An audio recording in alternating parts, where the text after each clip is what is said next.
Hello दोस्तों, fish Palanpur में आपका स्वागत है। दोस्तों, आज हम चर्चा करेंगे कि आप अपने 1 एकड़ के तालाब में कितना पीस मछली डाल सकते हैं टोटल में। ठीक है, और उस टोटल में आप कौन सा मछली कितना डालें, क्या रेशियो होना चाहिए, रोहू कतला कितना कितना पीस डालना चाहिए, वो भी इस वीडियो में हम चर्चा करेंगे। ठीक है, और साथ में ये मैं IMC का बताऊंगा और साथ में लास्ट में मैं कैटफिश का भी बारे में बताऊंगा कि कितना पीस डालना चाहिए। तो सबसे पहले बात करते हैं कि आपका 1 एकड़ के तालाब में कितना पीस मछली आप डालेंगे। 1 एकड़ यानी कि 4000 स्क्वायर मीटर में अगर जाए तो, और स्क्वायर फीट में जाए तो 43,500 स्क्वायर फीट होता है।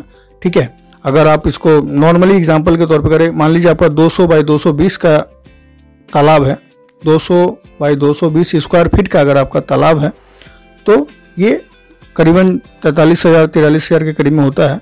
तो ये आपका 1 एकड़ का लगभग में एक तालाब हुआ, और इसमें आप कितना डालेंगे ये मैं बता रहा हूँ। अगर आपका मान लीजिए आधे एकड़ का है तो उसमें आप अपना कैलकुलेट कर लीजिएगा। हाँ, तो आप अपने 1 एकड़ के तालाब में ये कितना मछली डालेंगे ये डिपेंड करता है कि आप किस तरह के फार्मर हैं। अगर आप नया फार्मिंग स्टार्ट कर रहे हैं मछली पालन, तो आप 2000 से 2500 पीस ही मैक्सिमम डालें। ठीक है, या फिर नया पॉन्ड है तो 2000 से 2500 पीस ही डालें, उससे ज़्यादा ना डालें टोटल में। और अगर आप 1-2 साल कर चुके हैं तो मैं सजेशन करूंगा कि 3 से 3500 पीस टोटल में आप स्टैंडर्ड सीड डाल सकते हैं। ठीक है, 100 ग्राम वाला बच्चा, 1 साल का जो ईयरलिंग जिसको हम कहते हैं, वो आप डाल सकते हैं। इसमें आपका ग्रोथ भी अच्छा आएगा और प्रोडक्शन भी जल्दी हो जाएगा। ठीक है, और अगर आप इसको बढ़ा सकते हैं, माने 3-3500 की जगह आप 4000-5000 तक भी ले जा सकते हैं। अगर 5000 तक अगर आपको डालना है तो आप एरिएटर जरूर लगाएं, ये मेरे तरफ से रिकमेंडेशन है। ठीक है, और अब बात करते हैं कि 1 एकड़ में जो हम मछली के डालेंगे, सपोज मैं एग्जांपल के तौर पे लेता हूं कि 3000 पीस हम लोग डालते हैं। ठीक है, एक एवरेज में ले रहा हूं, तो उस 3000 पीस में कौन सा मछली कितना पीसेस होना चाहिए, रोहू कितना होना चाहिए, कतला कितना होना चाहिए, ग्रास कार्प कितना होना चाहिए, ये हम अभी चर्चा कर रहे हैं।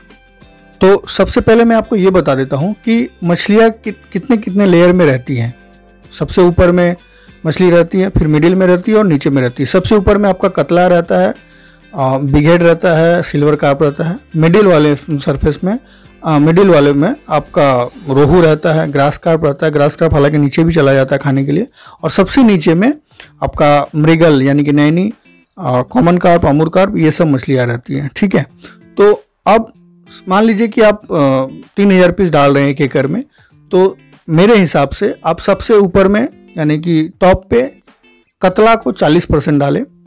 यानी मान लीजिए 3000 पीस आप डाल रहे हैं तो 40% होता है उसका 1200, तो 1200 पीस कतला डालें। रोहू अगर फिर उसके बाद रोहू का आता है तो रोहू आप 30% डालें और मृगल आप 30% डालें। ठीक है, ये मैंने एक नॉर्मल बता दिया।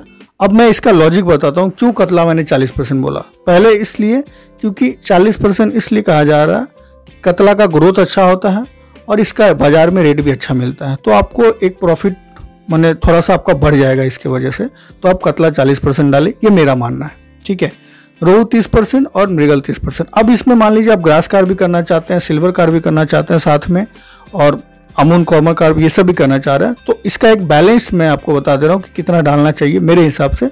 बाकी आपको जो मिले उस हिसाब से आप डालिएगा। ठीक है, सबसे पहले मान लेते हैं कतला डाला। कतला ऊपर वाला एरिया अपने पास बचा हुआ है 40% का, तो 40% में आप कतला 30% डालें और 5% या 10% मैक्सिमम आप दूसरा मछली डालें ऊपर वाला, जैसे कि सिल्वर या बिग हेड। मेरे हिसाब से तो 5% ही डालें, बाकी का आप कतला ही डालें। तो इससे क्या होगा कि अगर दोनों ऊपर वाला मछली डालते हैं ना, तो दोनों का ग्रोथ प्रॉब्लम होता है, ग्रोथ में प्रॉब्लम हो जाता है। तो बेटर होता है कि कतला ज़्यादा डाले और बाकी का कम डाले, तो फिर कोई दिक्कत नहीं आएगा। दूसरा, अगर मिडिल में रोहू डाल रहे हैं, 30% का अपने पास एरिया है, तो 30% में आप 50-50% कर लें। ठीक है, 15% आप रोहू डालें, 15% ग्रास कार्प डालें। आप ये भी कर सकते हैं 20% रोहू और 10% ग्रास कार्प, बट मेरे हिसाब से 15-15 होना चाहिए, क्योंकि ग्रास कार्प जल्दी बढ़ता है और आपका ये प्रॉफिट होने में फिर से हेल्प कर सकता है। ठीक है, अब बात करते हैं नीचे का। 30% एरिया अपने पास बचा हुआ, 30% में आप यहाँ भी 50-50% कर सकते हैं, आधा आधा कर सकते हैं। यानी कि 15% आप मृगल डालें और 15% आप कॉमन कार्प, अमूर कार्प, जो भी गोल्डन कार्प जिससे हम कहते हैं, वो आप डाल सकते हैं। और हाँ दोस्तों, एक चीज़ और मैं कहूँगा कि अगर आपका नया पॉन्ड है तो जो नीचे का 30% का एरिया मैंने बताया है, उसको आप 20% कर लें, यानी कि सबसे ऊपर 40% दे, बीच वाला 40% दे और नीचे 20% दे, क्योंकि कॉमन कार्प, अमूल कार्प ये सब क्या होता है, नयापन को खराब कर देता है जल्दी। ठीक है, तो ये चीज़ आप ध्यान में रखें।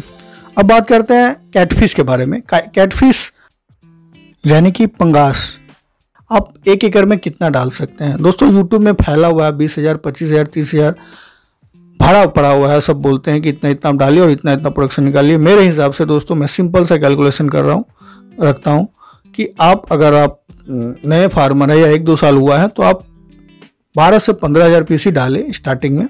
ठीक है, और उसके बाद आप अगर 15,000 तक डाल करके आप सक्सेस हो रहे हैं तो फिर आप 20,000 तक तभी जाएं, नहीं तो स्टार्टिंग में 15,000 ही डाल करके अपना प्रोडक्शन लें। क्योंकि कैटफिश क्या होता है कि ये थोड़ा महंगा कल्चर होता है, इसमें जितना आप पीस डाल रहे हैं उतना आपको खाना भी खिलाना, ये ध्यान रखने वाली बात।